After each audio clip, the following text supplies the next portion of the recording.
सर्वमङ्गलमाङ्गल्ये शिवे सर्वार्थसाधिके शरण्ये त्र्यम्बके गौरी नारायणि नमोऽस्तुते। जय जगदम्बा जय जगदम्बा जय जगदम्बा जय जगदम्बा जगदम्बा जय जगदम्बा जगदम्बा जय जगदम्बा जय जगदम्बा जय जगदम्बा जय जगदम्बा जय जगदम्बा जगदम्बा जय जगदम्बा जगदम्बा जय जगदम्बा जगदम्बा विश्वपालिनी माता की जय। పరమభవనమైన సప్తప్రాకారయుక్త దుర్గా భవాని ఆలయ ప్రాంగణంలో జగద్గురువుల యొక్క పరిపూర్ణ అనుగ్రహ ఆశీస్సులతో అమ్మవారి ప్రేరణతో 25వ సంవత్సరపు వార్షికోత్సవాల్లో భాగంగా 3వ నాటి అనేక కార్యక్రమాల్లో మహాకుంకుమార్చన, సహస్రనామార్చన అని అన్నారు కానీ ద్విసహస్రనామార్చన ఇప్పటిదాకా మనం కొనసాగించినాం. మార్కండేయ పురాణంలో వ్యాస భగవానుడు అమ్మవారి గురించి చెబుతూ అంటాడు, దుర్గే స్మృత హరసి భీతి వశేష జంతో స్వస్థై స్మృత మతిమతీవ శుభాం దదాసి దారిద్ర్య దుఃఖ భయహారిణి కాత్వదన్య సర్వోపకారకరణాయ సదార్థ చిత్త.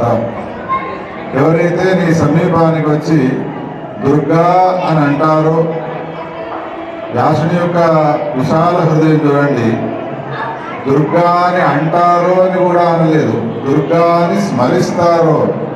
దుర్గే స్మృతాహరసి భీతి అంటే ఏమవుతుంది, స్మరిస్తే ఏమవుతుంది అని అంటే నోరు నొస్తుంది, స్మరిస్తే నోరు నవ్వదు. తల్లి యొక్క హృదయం ఎంత విశాలంగా ఉంటుంది అని అంటే, పిల్లలకు ఏమాత్రము కష్టాన్ని కలిగించకుండా తాను కష్టాన్ని అనుభవిస్తూ పిల్లల యొక్క సుఖాన్ని చూడడమే తల్లి యొక్క లక్షణం. అందుకని అమ్మవారి సమీపానికి వెళ్ళి అమ్మాని మనం నోటి నుంచి అన్నాము అంటే ఎక్కడ నోరు నొస్తుందో అని భావించి, ఆయన నోరు నొచ్చేట్టుగా అమ్మా అని అనకండి రా, స్మరిస్తే చాలు. స్మరిస్తే ఏం చేస్తావు, దారిద్ర్య దుఃఖ భయహారిణి, దారిద్ర్యము దుఃఖము భయము అనేటువంటి 3 రకాలైనటువంటి దోషాలను నేను తొలగిస్తాను అని ఆ భగవతి రాజరాజేశ్వరి వైభవాన్ని గురించి వర్ణించినారు. శంకరాచార్యుల వారు సౌందర్య లహరి అనే స్తోత్రాన్ని రచించి అందులో ఒక అద్భుతమైనటువంటి శ్లోకాన్ని చెప్పినారు. భవాని త్వం దాసే మయి వితర దృష్టిం సకరుణాం ఇది స్తోతుం వాంఛన్ కథయతి భవాని త్వమితి యః తదైవ త్వం తస్మై దిశసి నిజ సాయుజ్య పదవీం ముకుంద బ్రహ్మేంద్ర స్ఫుటమకుట నీరాజిత పదాం అంటారు. దీని తాత్పర్యం ఏమిటి అంటే, అమ్మవారి సమీపానికి వెళ్ళి ఒక భక్తుడు అమ్మవారికి నమస్కారం చేసి ఏమనాలి అని అనుకున్నాడు అంటే, అమ్మా నీ దాసుడమైన నాపైన నీ కరుణామృతమైన చూపును ప్రసరింపజేయము అని అడగాలి అని అనుకున్నాడు. అందుకని అమ్మను తన వంక తిప్పేందుకోసమే ఒక విశేషణాన్ని వేసినాడు. అమ్మవారికి అనేక పేర్లు ఉన్నాయి. ఆ అనేక పేర్లలో ఒక పేరంటే బాగా ఇష్టం ఆమెకు. ఆ పేరేది అంటే భవాని. భవాని త్వం దాసేవై వితర దృష్టిం సకరుణాం. అమ్మవారి దగ్గరికి వెళ్ళినాడు. అమ్మవారు చాలా వ్యగ్రచిత్త అయి ఉన్నది, లేదా కామేశ్వరుడైనటువంటి మహాదేవుడి యొక్క చరణారవిందాలను స్మరిస్తూ ఉన్నది. మన వైపు ఆమె తిప్పుకోవాలి అంటే ఏం చేయాలి, పిలవాలి. ఆ పిలుపులో అనేక పేర్లు ఉన్నాయి, కానీ ఏ పిలుపు పిలవగానే ఆమె సంతోషపడి మన వైపు చూస్తుందో ఆ పిలుపును, ఆ పేరును, ఆ నామాన్ని చెప్పినారు జగద్గురు శంకరాచార్యుల వారు. భవాని ఏమనాలి అనండి, భవాని. భవాని అని అనగానే సంతోషపడి అమ్మవారు శరీరం అంతా పులకాంకురాలు వచ్చి కడవెంబడి అశ్రుధారులు గారి, నాకు సంబంధించిన పేరుని ఇంత చక్కగా ఉచ్చరించినాడే వీడు అని తదైవత్వం తస్మై దిశసి నిజ సాయుధ్య పదవి. ఆమెకున్నటువంటి ఇంత ఐశ్వర్యం ఉన్నదో ఆ ఐశ్వర్యాన్నంతా వాడికి ఇచ్చేసినది. ఏమంటే అండి భవాని అనే 3 అక్షరాలు అంటేనే ఈ తనకున్నటువంటి ఐశ్వర్యాన్నంతా ఇచ్చేసినది. వాడు ఇంకా ఏమనదలుచుకున్నాడు అంటే భవాని నీకు సంబంధించిన కరుణామయమైన చూపు నా పైన ప్రసరింపజేయని అనాలిక.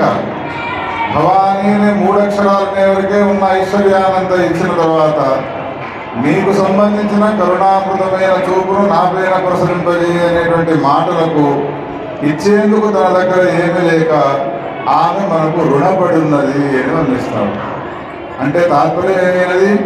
అమ్మవారికి సంబంధించిన అనేక నామములలో కేవలం ఒక్క నామాన్ని మాత్రమే ఉచ్చరిస్తే ఆమె మన విషయంలో తనకున్నటువంటి ఐశ్వర్యాన్నంతా ఇచ్చేస్తుంది అన్న తర్వాత అటువంటి నామములు 1 కాదు 2 కాదు 1000 నామాలను ప్రతి నామానికి భవానీ దుర్గా భవానీ నమః దుర్గా భవానీ నమః అనేటువంటి నామాన్ని జోడించుకుంటూ ఆమెను పూజించిన తర్వాత ఇంకా ఆమెకు సంబంధించినటువంటి కరుణామయమైన చూపు మన పైన ప్రసరించకుండా ఉంటుంది ఆ శ్రోతలారా.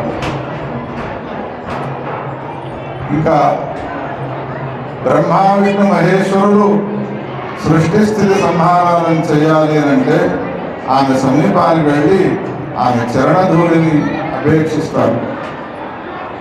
ఒక్కసారి ఆమె సమీపానికి వెళ్ళి అడుగుదామమ్మా, సృష్టి స్థితి సంహారకర్తలైనటువంటి బ్రహ్మ విష్ణు మహేశ్వరులు సృష్టి స్థితి సంహారాలను చేయాలి అంటే మీ చరణధూళిని శిరస్సున ధరించి ఆ పనులను చేస్తూ ఉన్నారు అంటే నీ చరణధూళికి అంతటి వైశిష్ట్యం ఎట్లా వచ్చినది, అంత గొప్పదనం ఎట్లా వచ్చినది, నీవు చేసిన తపస్సు ఏమిటి అని ప్రశ్నిస్తే ఆమె అంటుంది ఇదంతా కూడా నా మాంగళ్య ధారణం యొక్క మహిమ. మంగళసూత్రాన్ని ధరించినటువంటి ఏ స్త్రీ అయినా కానీ కొన్ని ధర్మాలను పాటించాలి. ఆ ధర్మాలను ఏమంటారు అంటే పతివ్రత ధర్మాలు అని అంటారు. ఎవరైతే లోకంలో పతివ్రత ధర్మాలను పాటించినటువంటి స్త్రీమూర్తులు ఉంటారో వాళ్ళందరి సమీపానికి బ్రహ్మ విష్ణు మహేశ్వరులు వచ్చి సేవ చేస్తారు. ఇందులో సందేహించే అవసరమే లేదు. సముద్రాన్ని వధించిన సమయంలో లోకాలను సంహారం చేసేటువంటి భయంకరమైనటువంటి హాలాహలం ఆవిర్భవించినది. దేవతలంతా పరిగెత్తుకుంటూ వచ్చినారు శివుని సమీపానికి. ఏ ప్రభు, అమృతం వస్తుంది అని మేము సముద్రాన్ని వధనం చేస్తూ ఉంటే దానికి బదులు లోకాలను నాశనం చేసే విషం వచ్చినదయ్యా, మరి ఏమంటారా? ఏం లేదు, ఆ విషాన్ని మీరు తాగేసేయండి అన్నాడు. విషాన్ని తాగాలి అని అనుకున్నాడు, కానీ పక్కలో ఉన్నటువంటి పార్వతీదేవి యొక్క అనుమతిని తీసుకున్నాడు. ఆ సందర్భంలో భాగవతంలో రాస్తాడు, శంకర, అమృతానికి బదులు విషం వస్తే విషాన్ని తాగమంటే ఆ విషాన్ని తాగడానికి బదులు అమ్మవారిని అనుమతిని ఎందుకోసం అడుగుతున్నావు అని అంటే అప్పుడు శంకరుడు చెప్తాడు, ఆమె యొక్క పాతివ్రత్యము గట్టిగా ఉంటే నేను విషం తాగినా కానీ వర్ణించను. పతివ్రత శిరోమణి అయినటువంటి ఆ భగవతి రాజరాజేశ్వరి ఈ అనుమతిని కోరగానే పుస్తలను ఒక్కసారి కళ్ళకద్దుకొని తాగవయ్యా అన్నది. అంటే ఇప్పుడు ఎవరి గొప్పతనం అయినది? అమృతాన్ని తాగడానికి బదులు విషాన్ని తాగినటువంటి శంకరుడు మరణించకుండా ఉన్నాడు అంటే ఎవరి యొక్క ప్రభావం వలన? అమ్మవారి యొక్క ప్రభావం వలన అని ఎక్కడ తనకు పేరు వస్తుందో అని పతివ్రత అయిన స్త్రీ ఎప్పుడు కానీ తనకు పేరు రావడానికి ఇష్టపడదు. ప్రభావజ్ఞ అన్వమోదత అని అంటాడు వ్యాస భగవానుడు. విషం తాగినా చనిపోయేటువంటి లక్షణం లేదు అతనిలో అని భావించి ఆమె కళ్ళకద్దుకొని తాగవయ్యా అని అనుమతించినది. కానీ నా పాతివ్రత్యం ఉన్నది, ఆయననే గొప్పనైనటువంటి వాడు అని ప్రభావజ్ఞ అన్వమోదత అని. ఏదేమైనప్పటికీ కూడా విషం తాగినా కానీ ఆయన మరణించలేదు. దానికి కారణం ఏంటి అంటే ఆమె పతివ్రత ధర్మాలంతా గొప్పగా ఉన్నాయి. అందుకని లోకంలో వివాహం చేసుకున్న తర్వాత యావజ్జీవము తాను పాటించేటువంటి పతివ్రత ధర్మాలు ఉన్నాయో ఆ పతివ్రత ధర్మాలు పాటించడం వల్ల నిరంతరము మనము దేవతలను గురించి ఉపాసిస్తూ ఉంటాం, కానీ దేవతలే పతివ్రతల యొక్క చరణధూళిని శిరస్సును ధరించడం కోసమే మన ఇళ్ళు చుట్టూ తిరుగుతూ ఉంటారు. ఎన్నో కథలు రాసినాడు వ్యాస భగవానుడు పురాణాల్లో పతివ్రత మహాత్మ్యాన్ని తెలియపరిచేటువంటి. లోకంలో అందరికీ తెలిసిన కథ ఒకటే ఉన్నది, అదేమిటి? సావిత్రి ఉపాఖ్యానం. సావిత్రి మరణించినటువంటి భర్తను యమధర్మరాజు తీసుకుని వెళుతుంటే సూక్ష్మ శరీరాన్ని తీసుకువెళ్తున్నటువంటి భర్తను వెంటాడుతూ స్థూల శరీరంతో సహా వెళ్ళినది యమధర్మరాజుతో. ఆకాశంలో ప్రయాణం చేస్తుంటే విమానాలు ఎక్కకుండా ఆయనతో పాటు ప్రయాణం వెళుతున్నది. ఇదంతా కూడా దేని వలన సాధ్యమైనది? దేవి భాగవతంలో రాస్తాడు పతివ్రతా ధర్మం అన్నారు. పతివ్రతా ధర్మం అంటే కష్టమైనటువంటివి కావు. పతివ్రతా ధర్మాలు ఎంత సులభమైనవి అంటే చెప్పితే అందరూ నవ్వుతారు. ఈనాటి కాలంలో భర్త నిద్ర లేవడానికంటే పూర్వం తాను నిద్ర లేవడము, భర్త పడుకున్న తర్వాత తాను పడుకోవడము, భర్త అలసిపోయినటువంటి వాడి తన ఇంటికి వచ్చిన తర్వాత కాళ్లకు నీళ్ళనిచ్చి కాళ్ళు కడగడము, రుచికరమైనటువంటి పదార్థాలను చేసి ఆయనకు వడ్డించడము, సకాలానికి భోజనం చేయడము, ఎన్ని కష్టాలు వచ్చినా కానీ కష్టాలను చెప్పకుండా ఉండడము. ఈ విధంగా ఎవరైతే ఈ ధర్మాలను పాటిస్తారో, ఒకవేళ గంగా గోదావరి ఆదుల్లో స్నానం చేయాలనేటువంటి కోరిక కనుక ఉన్నట్టయితే ఆ పతివ్రత భర్త యొక్క చరణాలను కడిగి ఆ చరణాలపై నుండి వచ్చినటువంటి నీళ్లను స్నానం చేసే నీళ్లలో కలుపుకొని స్నానం చేస్తే భారతదేశంలో ఉన్నటువంటి నదీ నదాలు అన్నిటిలో స్నానం చేసినటువంటి పుణ్యఫలాన్ని పొందుతాడు. ఏవైనా ఒకటి దీంట్లో కష్టమైనది ఉన్నదా చెప్పండి? ఏది కష్టమైనది లేదు, కానీ పాటించాము ఎందుకో తెలియదు. ఇవన్నీ ఒక ఎత్తు అయితే ఇంకొక సులభమైనటువంటి ఉపాయం ఇంకోటి చెప్పినాడు. అదేమిటి? పతివ్రతా ధర్మాల్లో కష్టము కానిది సులభమైనది అంటే భర్తకు సంబంధించిన పేరును జీవితంలో ఎప్పుడూ ఉచ్చరించకుండా ఉండడం. నువ్వు అని ఏకవచనాన్ని ప్రయోగించకుండా భర్తకు సంబంధించిన పేరును ఉచ్చరించకుండా ఉండడం. మేము పురాణాలు చెప్తూ ఉంటాం కదా, చెప్పినప్పుడు ఈ ధర్మాలు చెప్తే మిగతా ధర్మాలు పాటించినా పాటించకపోయినా భర్త యొక్క పేరును చెప్పకపోవడం అనేది సులభంగా ఉన్నది అని పాటిస్తారు. మా దేవాలయానికి వస్తారు, ఇద్దరికీ కుదరదు, ఒక భార్య మాత్రమే వస్తుంది. అమ్మ మీ గోత్రం ఏమిటి? మూలకుల గోత్రం. మీ మొగడి పేరు ఏంటి? పతివ్రతా ధర్మాల్లో మొగడి పేరు చెప్పకూడదు ఉన్నది కదా, అందుకని శ్రీశైలంలో దేవుడు అని అంటారు.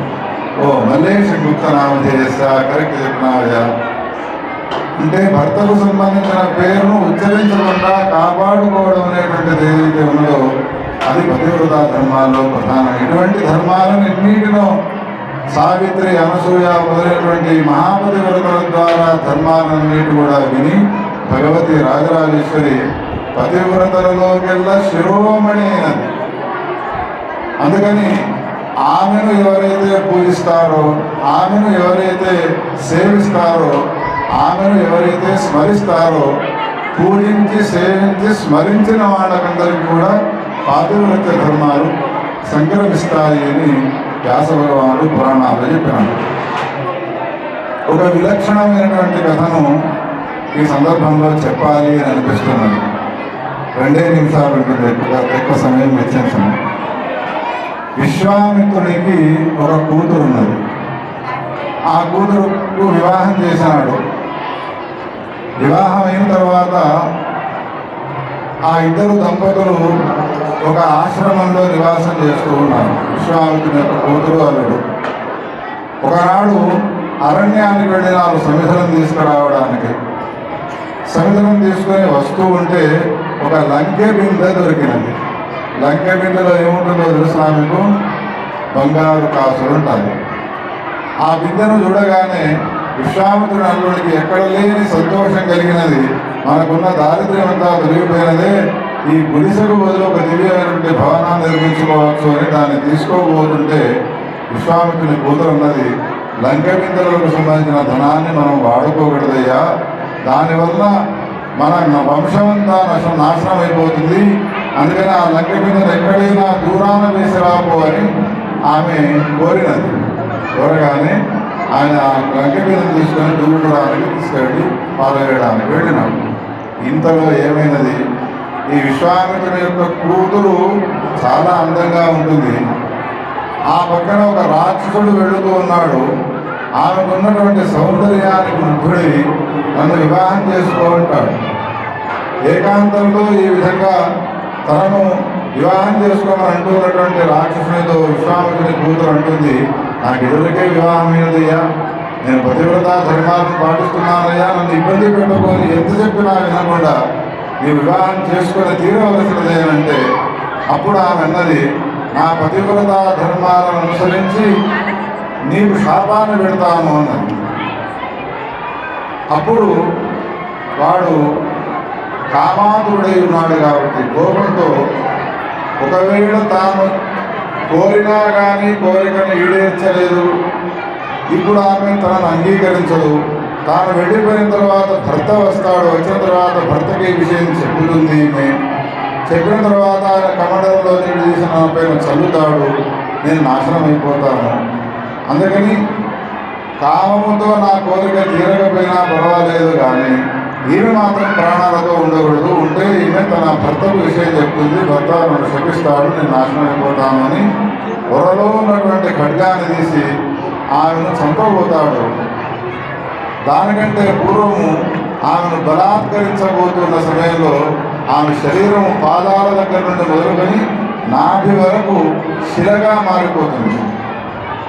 శిలగా మారిపోయిన తర్వాత ఆమెను ఏమీ భోగాన్ని అనుభవించడానికి వీల్లేదు.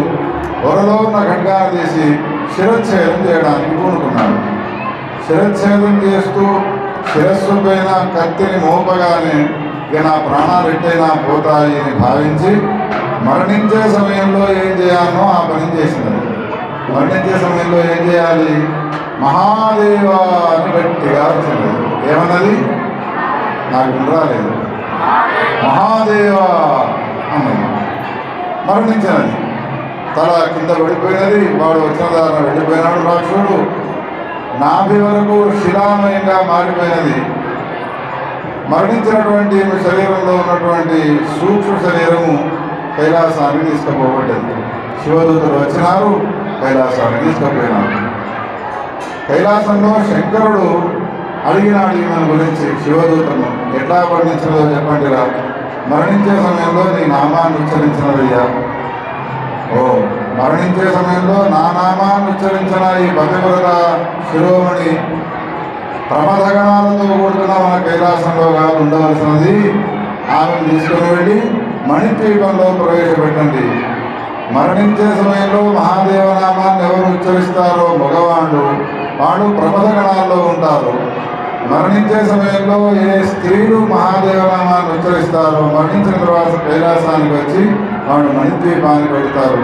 మణిద్వీపాన్ని పంపించండి. మణిద్వీపంలో అమ్మవారికి సేవ చేయడానికి తక్కువ ఉన్నారా? అమ్మవారికి పరిచారక వర్గం ఎంత ఉన్నది అనేది దేవి భాగవతంలో రాస్తాడు.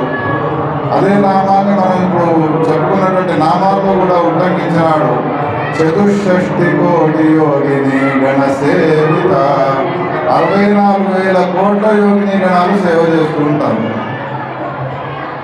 ఈమె తీసుకువచ్చి నిలబెట్టినారు మణిద్వీపంలో. కొత్తగా వచ్చినటువంటి ఈమె ఎట్లా వర్ణించినది అని ఆరాధించినది లలితా మహాత్మ సుందరి. అప్పుడు మరణించే సమయంలో ఈమె మహాదేవనామాన్ని ఉచ్చరించినదయ్యా అమ్మా అనగానే ఒక్కసారి 64 యోగిని గణాల యొక్క పనులు ఎవరెవరు ఏమేం చేస్తున్నారో అవన్నీ చూసి అన్ని పనులు లేవు, అయిపోయినాయి. ఎవరికి ఈమెకు కొత్తగా ఇవ్వాల్సిన పని అంటూ ఏం లేదు. కానీ ఒక ఉత్తమమైనటువంటి పని ఉన్నది. అదేమిటి అంటే అమ్మవారి పాదాలకు పసుపు పారాణి రాసేటువంటి ఉద్యోగాన్ని ఇచ్చినదాన్ని. ఎవరికి? ఆ మరణించినటువంటి విశ్వామిత్రుని యొక్క కూతురు. మరణించిన తర్వాత ఆమెకు సంబంధించిన చరిత్ర ఇట్లా ఇక్కడ జరిగితే లంక బిందెలు తీసుకువెళ్ళి దూరాన వేసి వచ్చినటువంటి భర్త ఉన్నాడో ఆ భర్త తన భార్య యొక్క పరిస్థితిని చూసి దుఃఖపడ్డాడు, ఏడ్చినాడు, అరుస్తూ ఉన్నాడు. సగం శరీరం శిలగా మారినది. ఇక సగం శరీరంలో ఉండవలసిన తల లేకుండా తెగిపోయి పడిపోయినది. తన మామగారైనటువంటి విశ్వామిత్రుడి దగ్గరికి వెళ్ళినాడు. విశ్వామిత్రుడు వచ్చి చూసి ఒకసారి ధ్యానం మొదలై ఈ మరణం సహజ మరణం కాదు, ఒక రాక్షసుడి చేత సంహరింపబడ్డది అని కైలాసానికి తీసుకుని వెళ్ళినాడు అల్లుడిని. కైలాసంలో శంకరుని అడిగినాడు, శంకర, నా కూతురు వివాహం చేసుకున్న తర్వాత ఇద్దరు అడవిలో సంచారం చేస్తుండగా ఒక రాక్షసుడి చేత సంహరింపబడి మరణించే సమయంలో మహాదేవనామాన్ని ఉచ్చరించినందుకు గాను కైలాసానికి వచ్చినది. కొత్తగా కాపురం పెట్టుకున్నటువంటి భార్యాభర్తలను విడదీయకండి, మళ్ళీ ఆమెను అనుగ్రహించవయ్యా అంటే అప్పుడు శంకరుడు అన్నాడు, మరణించిన తర్వాత మళ్ళీ తిరిగి రావడం అనేది ఇతర లోకాలకు వెళితే వెళస్తారు కానీ కైలాసానికి వచ్చిన వారికి మళ్ళీ పునరావృత్తి అనేటువంటిది ఉండదు. అయినా మరణించినది నీ బిడ్డ కాబట్టి స్త్రీలు మరణిస్తే కైలాసానికి వచ్చిన వాళ్ళని మేము మణిద్వీపానికి పంపిస్తాము, ఆమె నా దగ్గర లేదు, మణిద్వీపంలో ఉన్నది వెళ్ళండి అని.